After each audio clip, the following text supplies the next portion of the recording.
Bonjour, ça va bien et toi? Aujourd'hui, je ne dessine pas, plutôt je te parlais. Yeah, I think I nailed it. Not bad for a girl who learned everything she knows from Duolingo. Not sponsored. So for today's video, as I said in my eloquent French, we're not actually drawing today, but I will be talking with you about burnout and how I ran away to a different country to escape said burnout. So yeah, you might think that it's a little counterintuitive to not do anything when you're feeling like that high level of stress when you're drawing, or the answer to feeling like you're not getting better at drawing is to keep drawing. But sometimes that's just a side effect of burnout, and sometimes you need to do different things to get rid of the burnout. So I have a couple things I like to do when I'm feeling burnt out, and this is a very extreme version of that. So if you like visiting other countries via YouTube video, and also you're feeling burnt out and want something to do to quell that feeling, well, boy, do I have a video for you.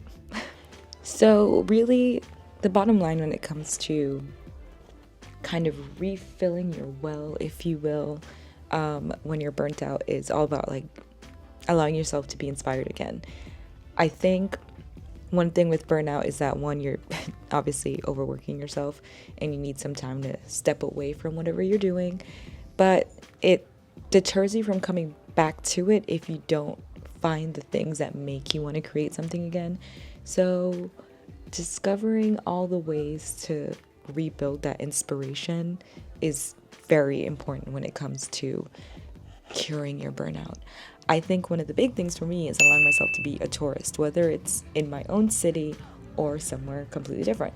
A lot of things try to deter you away, obviously, from being a tourist. Nobody likes being quote unquote the American tourist if you're American, or just being a tourist in general. Everyone's all about like, I want to live how the locals live when you visit anywhere, which is valid and fair. But I think if you've never been somewhere before, or even if it's a place that you've lived in for a really long time, being a tourist in that place can be kind of exhilarating in a way. No one ever wants to go visit the big touristy items because it's a hassle. But there is kind of a magic to seeing all these things that are iconic for a reason. For me personally, going to see like the Eiffel Tower was kind of, mind-blowing, because you don't realize necessarily the scale or what's the right word for that? I was gonna say incredulity. Forget that. You just don't realize how incredible something is when you are looking at it in pictures or in books, or reading about it. Actually being there with the thing and being like, she's iconic, is incredible. And seeing things from a different perspective from your usual, also incredible. And I feel like it just opens you up to possible inspiration for something else. There's so many things that you don't realize how it could be inspirational to you until you go and experience it yourself. Because yeah, I know everyone knows the Eiffel Tower, everyone knows Arc de Triomphe. It's fine, but like going to see it in person and going, I've only ever seen this in pictures and now I'm here. Okay. Yeah, little things like how the Eiffel Tower, like literally the Eiffel Tower is so huge that standing next to it, I was overwhelmed by like this thing is I know it's ginormous, but actually being under it, it's like this is so humongous. I can't explain it. It's just mind-boggling. But I think putting yourself in the perspective of an outsider sometimes is incredible to witness. So yeah, I suggest playing tourist in your own city, or in a city closer to you, or in a city very, very far away. Just go do the iconic touristy things. Sometimes it's fun. I don't know. The only true downside to playing tourist, I will say, is the crowds. I'm an easily overwhelmed girly, being amongst the long lines, tedious. And I went by myself, so I had nothing to entertain me but my own thoughts, and that was frustrating. But yeah, I didn't care for the crowds part, but the payoff was worth it, I promise. So yeah, try being a tourist today. This is sponsored by the tourism board. No, I'm kidding. But yeah, play tourist. It could be fun. So the next thing I will say for curing your burnout, I think when you take a step back and go do something different, be aware of your surroundings and kind of try to record pictures, patterns, anything interesting that you see or find, because while you might not necessarily immediately in the moment take inspiration from it, going back through your pictures, you might be like, actually this color scheme is speaking to me a little bit. When I was away, I mean obviously I recorded everything because I was on a trip, so that's just what one does. But there was a lot of things that I was not necessarily anything specific. I was taking pictures of the most random things, like here's a cool sign, I want a picture of that. Here is, I don't know what else I took pictures of. Random tiles, cool sign, funky furniture, like you name it, I was taking pictures of it. Staircases, boom, pictures. This funky hot dog that looks like it belongs in a patisserie, I want a picture of that. Also, actual patisseries, I want pictures of all the pretty foods. Flower arrangements, gardens, you name it, I was taking pictures of it. I also went to visit the Dior gallery when I was away because I'm a fashion girly. I love clothes, and got to see kind of like the fashion history of Dior, and it was just amazing. It was incredible to see beautiful gowns, lovely gowns, and seeing how they presented them, how like seeing them in person and seeing like being able to see the definition of these clothes, the materials, the stitching, like things that necessarily you don't necessarily pick up on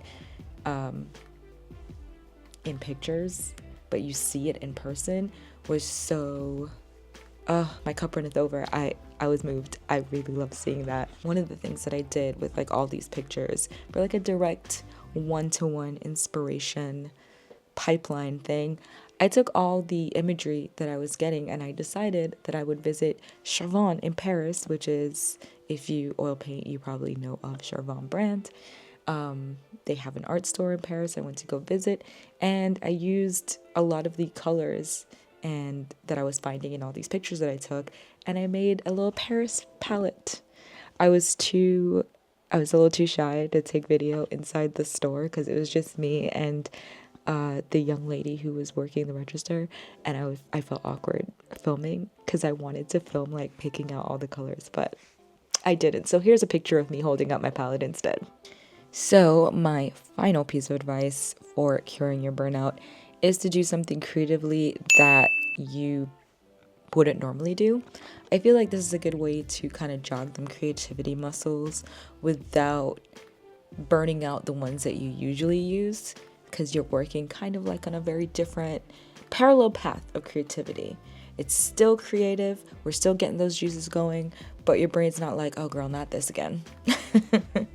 So for me, I went to Mini Me in Paris and made a custom Chanel bag.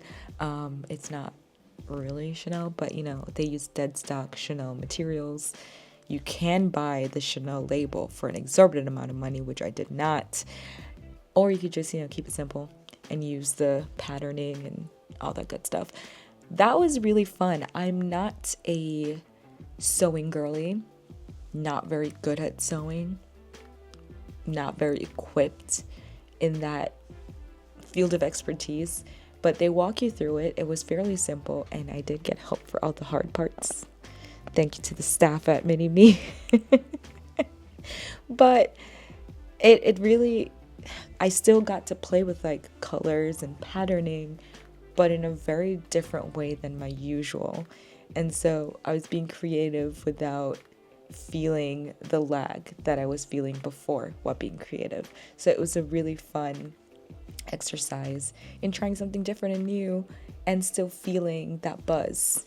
Because, all the creativity girls out there, it feels like nothing else when you do something. You're like, I made this so pretty.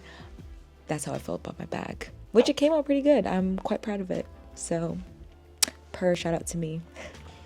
In conclusion, Webster Dictionary defines creativity as... Kidding. I'm joking.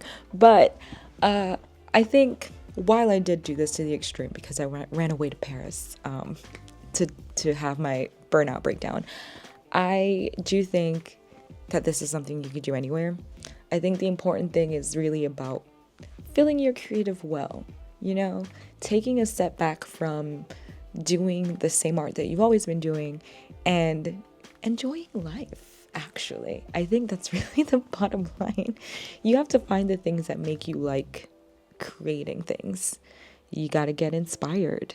And whether that's going to a museum and, seeing the beauty in the everyday average things that you pass by. Maybe you need to take a walk and look at the flowers in your path. Maybe you're not a florals person. You just need to take a walk and people watch, sit in a cafe, see what the girls are ordering, what are the good snacks out there. Inspiration is very funny. It can come to you from literally anything. And it's hard to get that when you are sitting at your desk or even just like looking on the internet. Granted, great resource, love the internet, but it does help sometimes to just get out there and see something different. And that's really all you gotta do. So be a tourist, take pictures of cool things, record it, add it to your little analog. If it's a cool tile, I don't care, take a picture of it. You might want to look at that later. And try doing something creatively different from your usual. Anyway, as always, I am Monique. Every other Saturday. Like, comment, subscribe, all the YouTube things. You know the drill. And I'll catch you on the internet sometime. Bye! Or as I should say, au revoir. A bientôt. Not even kidding. I would hate for you to see how much I was panting. Climbing up the stairs. I still can't breathe even now.